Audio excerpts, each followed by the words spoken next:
omoni tango balobi non tolingi tosala coalition pona cash na FCC en tout cas eloko wana lokola tozalaka banzambe te mais tozalaka bavisionnaire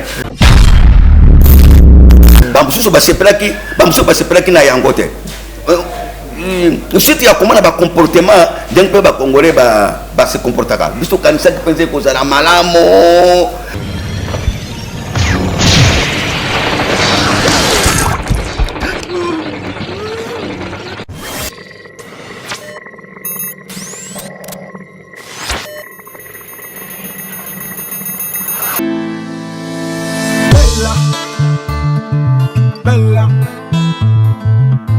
Balandia, Bella TV officiel, bonjour, bonsoir, place, et autres dépendre place au Bozali, Bozo capté, bisous na chaîne. Oh, merci pour la fidélité, Nabino, Namkwale, Toyambeli Bino, moment quoi, Basali Anzambe, pour Natolo Bela Makambo Itali, Makambo Mboka, oh, le prophète Onésime, Aza présent, en Abisso, pour Nakolo Bela Makambo Itali, nous, Ezo les Kanamboka, entre les deux parties, la coalition FCC na cash, Dambandi caméraman, Nabisso, qu'on soit invité, Nabisso à jour. Bonjour, docteur. Ah, bonjour, monsieur le journaliste. Ok. Balandi, il y a Bella TV, Bazan a besoin de réellement position, comment vous vous appelez au Salakani Navi? Oui, comme on a dit, docteur Onésime Kazadi, Nazali, c'est-à-dire que Nazali pasteur, Moussali Nanzambe, Nazali qui dirige l'église Assemblée du Seigneur pour les enseignements bibliques AEB en sigle. Ok. Merci, mais dis-moi, Makambozo le Kanamboka oba nous bino basali Nzambe bozo tisiko bozo pe sa position te moi regroupement moko Italie bino pour trouver un peu solution beaucoup en chef de l'État. Non, écoutez, na sepele mingi na question na d'abord comment le nani. Comment Moïse, le leader de la presse congolaise? Oui, Moïse, le leader de la presse congolaise. N'a dit pas makashi parce que ozalaka mwana moko mayele makashi penza et puis émission na yo les autres NDP, c'est que vous voyez très bien. Ok, vraiment merci. Et là, au Tuni, il y a beaucoup de gens qui sont dans la macomi pour entrer dans le biso basaki na Zambie. Et là, il y a beaucoup de politique. Basaki na Zambie beaucoup de registre politique. Parce que ce qui nous se référé à le meilleur Jésus-Christ ayaki nango, oyo bayaki kutuna Jésus-Christ mutuna na bayuda. Parce que est-ce que ils allaient penser convenable pour être nani César ayebandeka na ko afuta kapepa. Arbi bokamati ya César bozong na César. Il y a Dieu, c'est-à-dire qu'il a reconnu le pouvoir politique. Donc, ce qui est à Moussali Nanzambe, Azadi Kobo a pouvoir politique, c'est-à-dire qu'il y a Beloko et Azo Salate. Ou moni politique, ce qu'on veut yango. Il y a bien que politique n'est pas Kambabiso. Œuvre de retraite aux églises, tous allez nourrir le peuple d'une manière spirituelle, mais physiquement, ils allaient des politiques n'est pas nourrir. C'est-à-dire que ce que tu as politique, tu vois que tu allez remakash. Ce qu'on a besoin de question là. Aujourd'hui, tu as cause à la regroupement moko boyete. Oui, basali na Zambie pe baye bandeka na ko se regrouper et puis baye bandeka na ko traiter. Bon, dis-moi regroupement cause à non mais dis-moi ordre parce que tout au monde a makambo a saigné à présidence ba pesa ki bino mais ceux qui na ba nous. Non, il a fallu que on enseigne ça. Le problème est quoi? Ceux qui va passer ba komi ko micro tsashikoyo nankati na makambo politique pour te bakende kubunda lokola ba politicien wana penser zali malamu te mais biso to zali ba conseiller ba politicien soki bango bazali ko bebisa église akoko ya na conseil pour atteindre na koyeba ko pesa bango tole parce que ba politicien wana bazala ka pe membre na ba église na biso d'où to zali rôle moko monene pour atteindre ko pesa bango na ni toli ba yeba ndenge na okinde très bien mais ko sala ba makita yeke to kende kubunza bango en tout cas wana penser za malamu te. Ok, je pense que tu aurais tenu likambu ya toli le toli ni ne ko pesa FCC na cash. Oui, ce que vous toli est l'intégrer. Et pour que ce toli, il faut que banane makambo évolue kanakati na kawana. Biso to mona kiawa. D'ailleurs, peuple a là qui makashi. Comme on a groupe moko ya ba politicien ba kambi mboka pendant 20 ans. Misère, le corona misère. Et puis peuple peut tourner ce que bateau parce que ba congolais bien ba congolais. Mais dis-moi 20 ans les qui se libérent 2 ans, ils ont 18 ans. Non, il faut qu'on combine nyonso. Et là quand muto achaki makorona ye a trempé qu'on faut qu'on cote na kata nyonso wana. Vous comprenez? Maintenant bazali na 20 ans, il y a pouvoir. Ils ont maltraité le peuple dans des moments comme mukete. Sans pitié. Et puis quand il battait que bazaka ba congolais, wana na so ba tant que congolais, na so ba tant que musani na Nzambete. Ba wo yebete na zana casquette mi balé. Être un serviteur de Dieu, wana na so traiter des affaires célestes. mais ce qui en tant que congolais na traité makambo politique na ngai ele ko ina komona ke za mabe na ko ba yango na ko bangelo ko mokote. Donc ba cher internaute yambeli bino mutu o ayi ko panza na émission na biso o ya lobara toujours vérité lelo bozo ba vérité msu bozo te na chaîne o makambo itali politique ya mboka o docteur Onésime tomoni makambo ya nomination ba juge eza coalition mais baninga misusu ba sepeli na ngote. Mais dis-moi, le président de la République, le garant de la nation, a eu acte na prestation ba juge Joan. Omoni tango balobi non tolingi to sala coalition pona cash na FCC. En tout cas eloko wana lokola to sala ka banzambete mais to sala ka ba visionnaire. Ba mususu ba sepelaki na yangote. Surtout ya komona ba comportement d'un peu ba congolais ba se comportaka. Biso kanisa ki penser ko sala malamo. Mais toujours comme moi. Toujours comme président du Cambouya FCC na cash yo. Comment bato bazo diriger mboka. Biso ba ki te bato FCC ba na expérience. 20 ans ya pouvoir. To yebite ba orienter. Cash yesika. To kanisa ki te ba ko vendre très bien mais makambo biso toujours ko vivre na mboko yo. To tikali ko mona yangote. Surtout na mitula est-ce que ba ministre oyo basali ba congolais bien basali ba congolais te gouvernement oyo ezali ya ba congolais bien ezali ya ba congolais te na biso pe toujours tuna mituna parce que c'est depuis qu'ils ont commencé les toujours mona biso lo comme côté blocage le connaît pas blocage et puis toujours blocage to yoko tuna mituna mais est-ce que ce bon kamango za ndengene to yako bakabona ni pouvoir okende na SNED okende na Richard Deso okende na nana ni na RFA biloko so ba pose bakabona ni bato baso bloquer nde omoni président yeko ko réfléchir mugalo mais nazo mona makambo ngoto bakete to za kati na ko même président de la république azoki barobi makambo zo tambola te etikali ko sala mate donc ce qui peuple congolais a besoin de reconnaître hein ba réflexion ya président na ko zonga kesi makolo bano nazo mona eloko mako zo simbate to ko sala ba imete et président de la république a lobby zo simbate. Après maintenant tout ça ni to ya biso to sangana to sala union si je ne me trompe pas union sacrée de la nation, ça dit que peuple congolais non pas kota kuna basala ba traiter ba problème pour mboka e bandenga na ko respirer convenablement. Est-ce que le quoi les animaux tes amabete mais dis-moi likambu ya union sacrée on a toyé ko mona ke présence ya batumsu ya FCC na parlement ezaki te mais tout le monde va présence loko ya ba Corneille nanga bazalaki ba Sami Badi banga bazalaki. Aux autres, il faut que la question soit bien. Il faut que la question soit pour la prestation, il y a serment, il y a bâché, il y a des oui, tout le monde il y a coalition d'engagement à répondre. C'est qu'il faut que tout le monde il y a bâché, et le point est à l'intégrer. Au moni, tous les quatre n'importe quoi, il y a un mois. Ba misère, maïsate, courage, zalité, ba nisate. Non seulement quand on est soit ba se révolter, ba que peuple a son nom comme to raisonner non il faut mais pendant que kocha batu na musala ko kamata juge atia na musala où est le problème biso ba peuple ngoto encore normal ba tia ba juge ba kata makambo ndengini exobimisa problème c'est à dire que na kati na magistrature to ko sara na kaya cash kaya ya FCT bon ce ko ya peuple ko sara wapi d'où les wana toujours le bloc en bloc moko ya pamba ce qui est na kam moko c'est ko se plaindre pour tenir kambo ba juge wana il faut ba kanga bango. Parce que donc badingi batuna bangba ko to konate biso to ngade magistrature sali libre et indépendant et ko zana na batu ya baka woyote batu ya baka woyote papa ngana zutu na mituna na zutu na FCC ils nous ont dirigé pendant 20 ans ya kolongola ta sans até 20 ans pe yango moko te 20 ans na ba jour likolo où était la magistrature ya mboka na biso ezaki wapi la magistrature ezalaki mais qu'est-ce qu'ils ont fait? En tout cas, tuerie na tuerie. Tuerie, est-ce que vous avez des preuves? Tuerie, est-ce que c'est tuerie concernant la politique? Basali nani oyo bano bakufaki na kati na église catholique nous sommes bakeko samisa yango kuna ezaki na période wana vous comprenez to ba magistrature pendant 20 ans.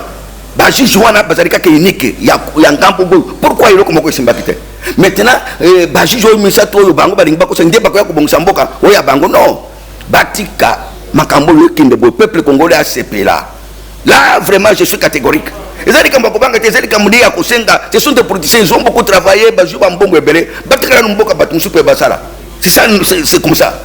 Bon, du moins nomination bah juge ils ont quoi inquiété ils ont c'est pelanango mais bah juge bah nommé bah prêter serment président du acte mais na beni kuna na Kangwai prison 1400 évadés dès que chose que nous tuna bateau mususu bazolo ka bajiswana bakende ko conseiller renseigner bakende ko renseigner pourquoi bazo ko le ka para bajis mais pas problème wana pourquoi bazo tuna ngote c'est ça le problème mais en plus ce qui est grave na 1400 bah retrouver que ça voilà nani mutazo ça est-ce que gouvernement ou en place tout président place ndem mutazo ça bloque wango il faut que tout na maintenant ce qui makambo bongisa maki avant mais président ou yaki alingaki alanda nani banzela ba chemin moko ça bien banalisé alingaki de bien ça veut dire qu'il y a toujours des années ce qu'on y a côté sika ba poto mais poto toujours continuer il faut qu'on réfléchir maintenant qu'on senga batunyo somboka mobimba to sangana tout travailler convenablement pour être comme solution ça c'est le camp que c'est cantonné dans quatre na ba poste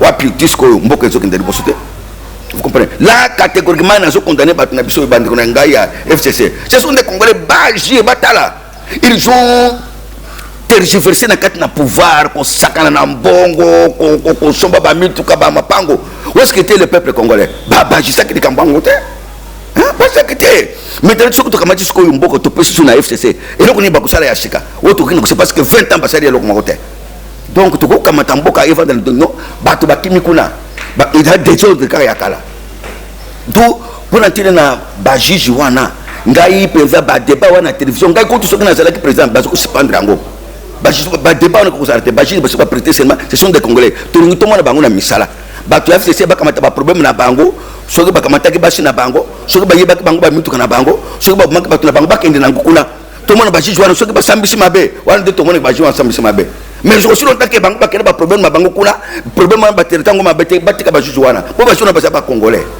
et puis bajuge oyo balongwaki soki tolingi tolanda réalité mais ezali soni bajuge wana bandimaki makambo nyonso na bamise au point nyonso bandimaki vous avez des preuves bapreuve ezali tuna kozolanda tuna bajournaliste ngana za juriste mais tuna ezali bakomi mokolo ya kolobake baprêter serment bayi kozwa batelefone rouge nde pekisi bango tuna bango me yondimaki ozo kutina tojo mpona se remplacer ndenge nini sikoyo ozoya mokolo ya nini te voilà bamagui na magui so bajuge wana bazaki gérer pane mais il faut que tout n'a pas encore maintenant.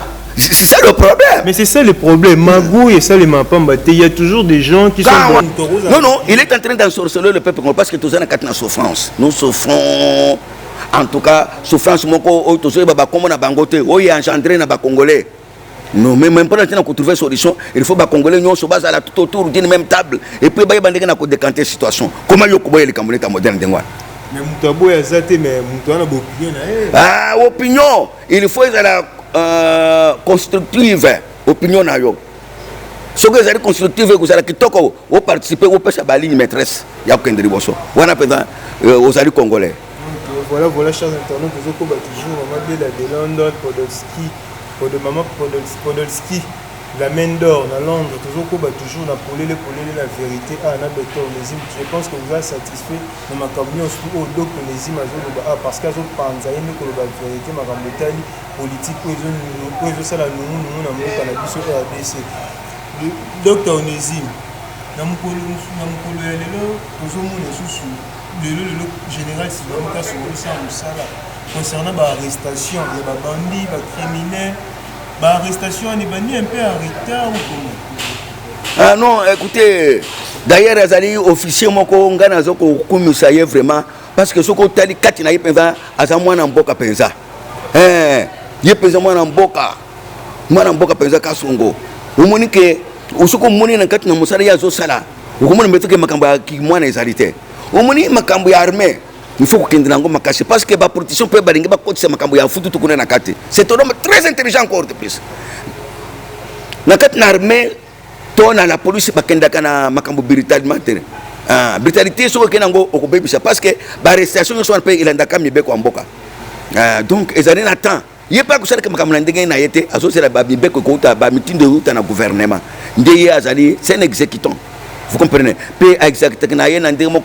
Première fois, on a pensé un général pensé je pense na batoli, na bato ba criminel, on a pensé bango toli. En tout cas, bravo. Mais en dehors de ton général, les parents. Oui, c'est ça maintenant. Donc, ils comprendre que les parents, mais à quoi c'est pourquoi ils ont procédé à l'arrestation. Na kopesa bango toli azoko loba bisto la ndakaya azoloba et à cet homme avec mérité place wana pesa azoloba donc là ngana zana réponse faut kanga ba cheka ba nani ba criminel kanga bango nyonso ba tia bango côté ya bilanga ba kene ko sala au lieu ko se bango na makala. Le problème c'est pas que ba kanga, le problème est que ceux qui ba kangi ba kindara wa jusqu'à présent oui to je bien que ba kene ka kuna na kanyama kasese na shaba kuna ba kene ka kuna et puis ba fongola pe ba bisikana tandonga ba zali ezala ebele ceux qui ba kangi bang ba jeune nyonso bazangi misala bawe batari ko torturer population batinda bango bakende ko sala ka bilanga pona ko maîtriser nani ba mémoire na bango. Là je suis d'accord, c'est très bien. Mon lelo pe makambozo l'école examen d'état civil. Oui au moni ba biloko no to nyonso soko landi yango okomona kaka politique ezali kuna na kati et loko yo ko pesa joie ya mboka soko landi yango et puis présence za ko ya biloko nyonso wana pona ngai na yebi yango. Comment c'est possible que parti monsieur Bimi bato basepeli bon parti monsieur Bima te likamboza non te à partir na moment Covid-19 mais Lorient 98 bana ku batangi vraiment bien tout moni résultat non ba résultat za ka bien bana wana bazaki na kati na ba classe 2 mois kaka pamba ndeke ko sangisa ngai na yekola les corbeaux et le renard na 4e primaire. Vous comprenez na pourquoi na bossa na kangote ponani les corbeaux et les renards. Maître corbeau sur un arbre proché tenait à son bec un fromage. Maître renard par l'odeur léger lui tient à peu près son langage. Est-ce que vous comprenez? Nayebi bloc nous soigne. Nayebi le capitaine renard allait s'accompagner avec son ami Bouk. Nayebi les raboureurs et ses enfants. Bon dernier depuis que tel nous a joué dans sali. Donc bon ce que bano ba uti ba classe kaka demander ba kubunga ba matière. Ça c'est faux, c'est faux. Et puis nazali ko komisa ba konga. Le ministre là, il a instauré un système dans la télévision, c'est tout, ils ont réussi. Moi, bravo. Il n'y a pas ma c'est réalisé. Mais dis-moi, un ministre m'a l'école, il a favorisation. Non, écoutez, il faut que ça la moussala. Yécoute Azali, ministre, mais Azana ba misana na yazu, azoko demboka. Que ça la kaka ministre, l'obina babar, comme là, tout ça. Pour changer ba véhicule, c'est faux. Hier, ça n'a pas bloqué on peut toujours pointer. C'était non batondé on me ba ministre. Pour ça déjà na base na yé. Non, je l'aime beaucoup. Azana na base mais Azana FCC. FCC oui, non, écoutez, mon FCC et koki ko zala likite ne moko ya mabe mais ba personnalité qu'on a bangono c'est pas ça d'indenge mon côté. Vous comprenez? Mais assistant qui. Mais problème estalité. Et koki ko zala ba erreur mais l'obia ko rectifier yango. Erreur. L'invitation chef de l'État. Vous allez erreur mais l'obia rectifier yango parce que na place on a ko mais la sécurité l'obia ba ko longola yango. Oui, maintenant, ce qui a cela qui m'a bé sur le plan politique, ça dit disqualifié. Parce que yo ata ba kushona kati na politique yo ko tosa mutu alibanda. Est-ce que vous comprenez na yebisa ki yoko yo zali ministre, ozali gouverneur. Ozo tosa mutu yo zali na pouvoir te. Est-ce que pour ni ozo démissionner te. Oli ozala kuna démissionner o kende ko fanda pa mutu wana apesa yo musala na ba société na ye. Mais ozo ya na gouvernement pour ni. C'est-à-dire que donc trop que vous avez le taux bien ozarini. Ou bien vous yoko buma mboka tonini. Ou bien que ceux qui ont une institution et l'État, n'a pas ça mon conseil à Kunate. Ozoya pour nani. Je me coupe sa réponse. Voilà. Pour les Azoya. Mais le problème, c'est pas. Est-ce que pouvoir est maintenu par une seule personne? C'est ça. Pouvoir wapi? Pouvoir au chef de l'État pour exécuter. Non, il y a d'abord que pouvoir en boka ya mutu moko tindengeni. Premier ministre Azali na parlement ba bazali tout ça da mutu moko te. C'est ceux qui baza ko accompagner que pourquoi les locaux longola premier ministre. Mais il faut que l'ongola parce que Azali n'est premier ministre ba congolais te. Azali kabiliste ndé. Vous comprenez Azali premier ministre Kabila. On a tout ça Kabila, a tout présenté. Vous voyez que c'est pour toute la première fois dans le monde entier. Tout le monde papa woyo nani ilukamba. Soni moka kusakana te. Na ba iti da sala ba ibisa kibiso nani comment nani oui comment la biographie na ye soko yo biographie na ye ba lobiste un économiste professeur à l'université ndé loko na ibisa yo que c'est la sorcellerie oui que ba premier ministre nous ba rekina mboko muto ça dit son izali papa oyo Oui, parce que nous avons respecté, mais son mingi. Ce que président Yekoubenga sous le conseil exécutif la vendredi. Est-ce que vous comprenez ça? Ça, c'est la sorcellerie. Que j'en sonne. Mais un ministre a participé à l'événement et à gratuité, non? Mais qu'est-ce que j'ai fait? Maintenant, tu n'as pas BBC. Bravo. Secondo mon personnalité, comme premier ministre, personnalité le monde. C'est pour le moment, avant 13 éphémère. À pesa. Et puis, il y a Valérie Abana. Ah, pourquoi? Parce que ça monte dans pouvoir. Parce que tu as peine à Bana, na moi, na famille, na yon dengozali. Mais ce que vous voulez qu'on a, vous voulez que quelque chose est que, azoto sa moko jambo kate. Papa, ne kenda na poto. Ou tu n'as pas de cambouandé, on a essayé la kate. Mais les ont déclaré guerre. Non, guerre avec qui? Contre le peuple congolais. Tout le peuple contre nous. Contre coalition. Ah, coalition de nini? Nous sommes dans la constitution, on a une coalition entre FESC et la constitution. Ils ont les institutions. Na tuni yoke FCC na caché na la constitution bazate. Combo na la constitution zate. Mais dis-moi FCC a la constitution. FCC a la constitution, te constitution. Non, pardon, FCC a la institution.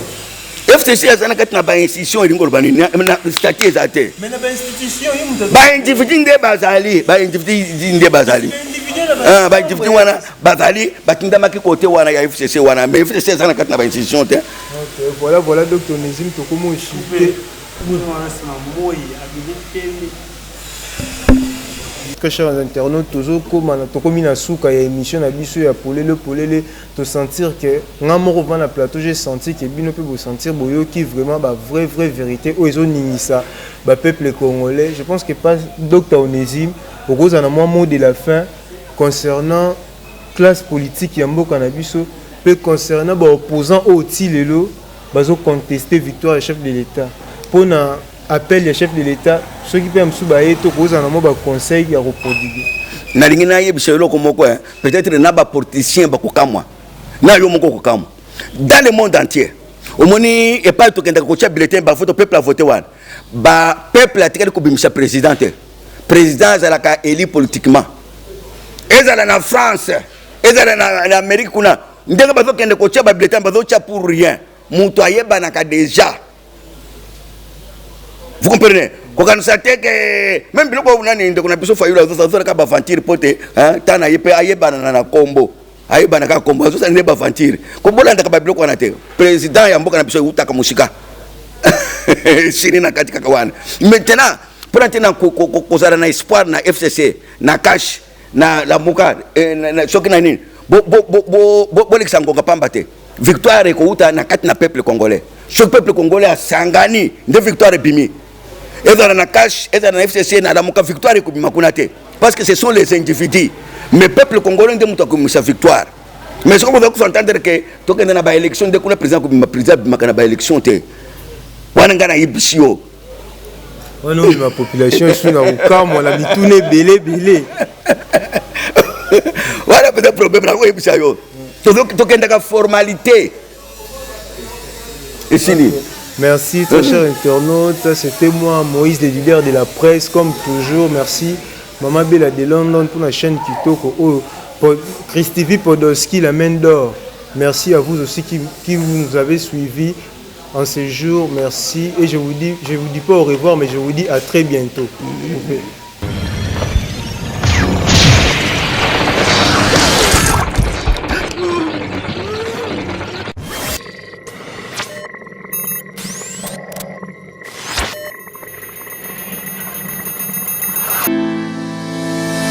La